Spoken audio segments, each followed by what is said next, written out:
Hi friends, మీకోసం ఈరోజు dry pieces ఉంటాయి కదా, ఎండు ముక్కలు, మటన్ని ఎండబెట్టి కర్రీ చేసుకుంటాం కదా, ఆ కర్రీ చూపించబోతున్నాను. తెలియని వాళ్ళు చూసి నేర్చుకోండి, తెలిసిన వాళ్ళు లైక్ చేయండి, తెలియని వాళ్ళు సబ్స్క్రైబ్ చేసుకోండి. నా వీడియోస్ నచ్చితే సబ్స్క్రైబ్ చేయండి ఫ్రెండ్స్. వంటలు నచ్చితే లైక్ చేయండి. ఇంగ్రీడియంట్స్ ప్రాసెస్ క్లియర్గా చూపిస్తాను. సూపర్గా ఉంటుంది కర్రీ, మీరు కూడా ఒక్కసారి ట్రై చేయండి. ఇప్పుడు దానికోసము టొమాటో, ఉల్లిపాయలు, పచ్చిమిర్చి, అదే మటన్ పీసెస్ తీసుకొని నీట్గా కడిగి కట్ చేసి పక్కన పెట్టుకుంటున్నాను. ఉల్లిపాయలు, టొమాటో చూపిస్తున్నాను కదా, ఆ క్వాంటిటీతో తీసుకోండి. వాటర్లో వేసి నీట్గా కట్ చేసి పక్కన పెట్టేసుకున్నాను. ఇంకా టొమాటో, ఉల్లిపాయ, పచ్చిమిర్చి కూడా చిన్న చిన్న పీసెస్ చేసి పక్కన పెట్టుకున్నాను. ఇంకా ఇవి కూడా స్టవ్ దగ్గరికి తీసుకెళ్ళిపోతున్నాను. ముందుగా వీటిని నీట్గా బాగా కడుక్కుందాము. మటను ఎండబెట్టేటప్పుడు కడగము, అందుకని ఇప్పుడు కడుక్కోవాలండి. నీట్గా కడిగేసుకుంటే ఇలా మటన్తో చేసుకుంటే చాలా బాగుంటుంది, టేస్ట్ కూడా బాగుంటుంది. మీరు ట్రై చేయండి ఫ్రెండ్స్. ఇంకా వేసుకొని దాంట్లోనే ఉల్లిపాయలు, టొమాటో, పచ్చిమిర్చి ఇవి కూడా వేసుకొని నీట్గా ఇంకా దాంట్లో ఒక్కొక్క ఇంగ్రీడియంట్ చూపిస్తాను. మొత్తం వేసేసుకొని వీటిని నేను ఇలా ఒక్కసారి చేశాను, మీరు ఒక్కసారి ట్రై చేయండి.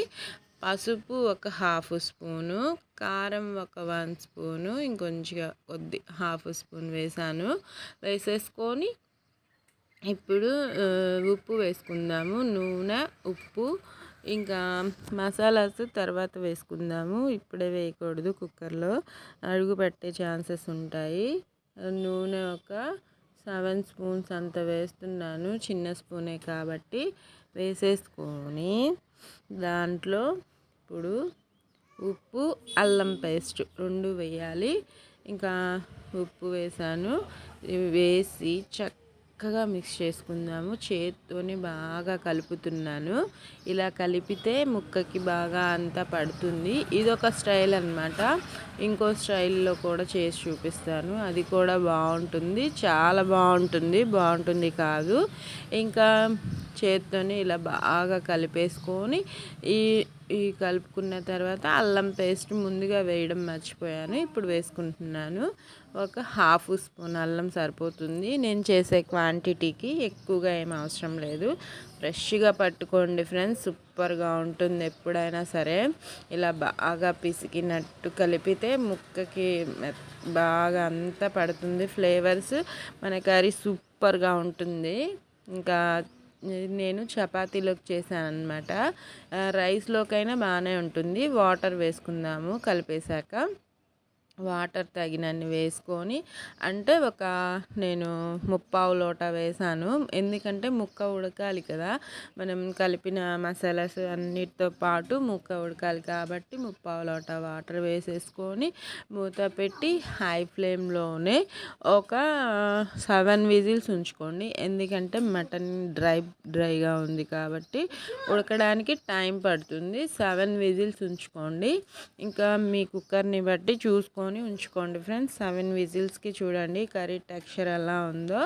ఈ టైంలో ఎండు కొబ్బరి పౌడరు ఒక 1 స్పూను, దాంతోపాటు ధనియాల పొడి, గరం మసాలా కలిపిన పౌడర్ అనమాట ఇది, అది కూడా ఒక 1 స్పూన్ వేసేసుకొని చక్కగా మిక్స్ చేసుకొని, ఇది వేసాక ఒక 3 విజిల్స్ ఉంచుకుంటే మన కర్రీ అయితే సూపర్గా ఉంటుంది, ఇంకా బాగుంటుంది. ట్రై చేయండి.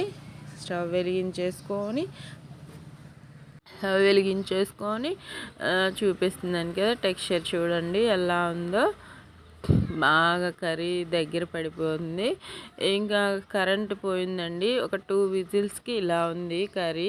మీకు వాటరీగా అనిపిస్తే మూత తీసి ఇంకా మూత పెట్టకుండా ఇలా ఉడికించేసుకోండి. నా కర్రీ అయితే రెడీ అయిపోయింది. కొత్తిమీర వేసేసుకొని సర్వ్ చేసుకోవడమే. కరెంట్ పోయింది కాబట్టి ఇలా కనిపిస్తుంది. కరెంటు ఉంటే బాగుంది అనిపించింది. చూడండి, కర్రీ అయితే సూపర్గా రెడీ అయిపోయింది. నచ్చిందా?